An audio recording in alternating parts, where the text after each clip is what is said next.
ओम नमस्ते जी। आइए आज की चर्चा को प्रारंभ करते हैं। अथर्ववेद के 6वें मंडल के 63वें सूक्त का दूसरा मंत्र।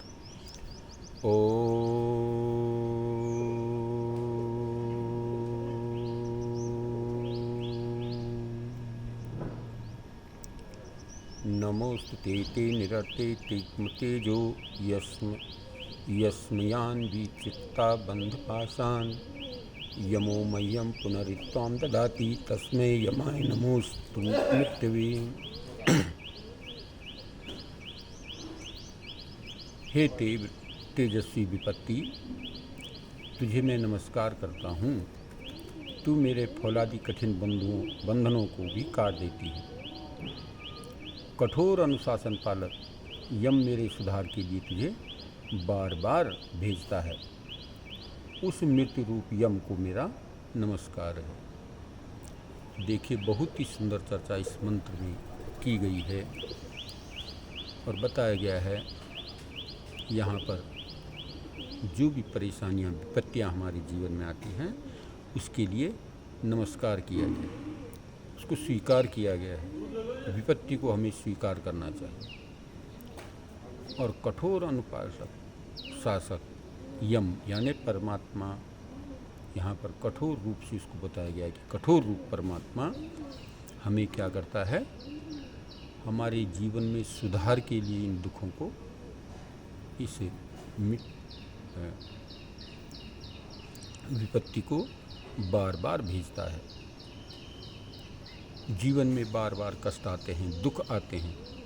इन दुखों से हमें निरंतर जो है बचने का प्रयास करना चाहिए, इन दुखों को स्वीकार करना चाहिए।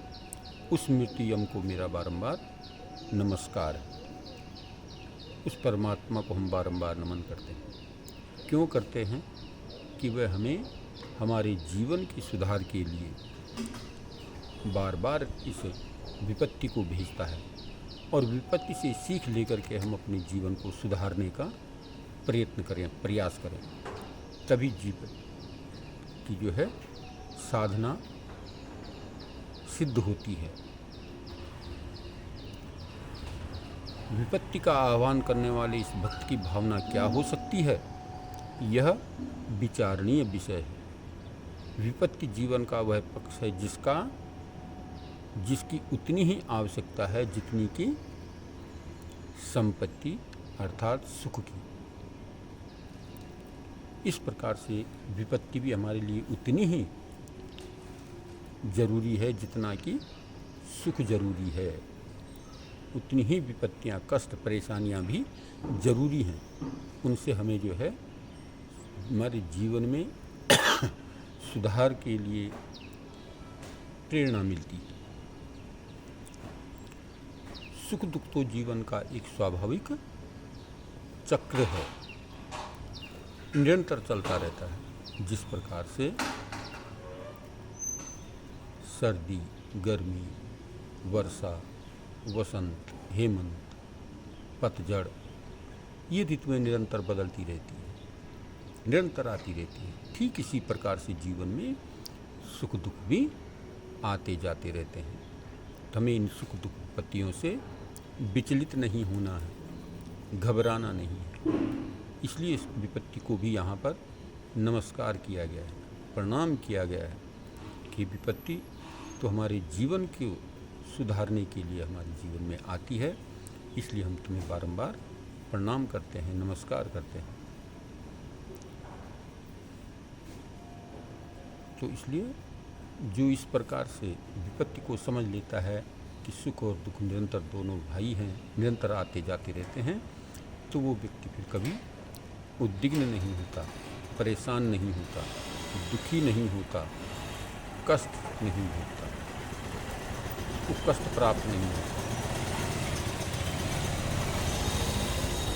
सुख से दुख प्राप्त होता है और दुख से सुख प्राप्त। निरंतर की व्यवस्था है, निरंतरता बनी रहती है हमारे जीवन में। तो सुख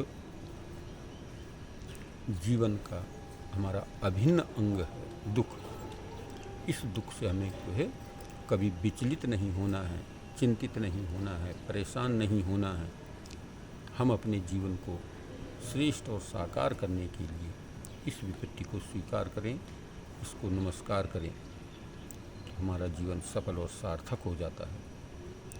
तो आइए इस मंत्र से प्रेरित होकर के हम दुख को भी, इस विपत्ति को भी गले लगाने का प्रयास करें और इससे विचलित न हो, निराश न हो, धराशायी न हो। ये हमारे जीवन में उन्नतमय सुधार के लिए जो कुछ भी हमारे जीवन में कमी होती है, उस कमी को दूर करने के लिए विपत्तियाँ आती हैं।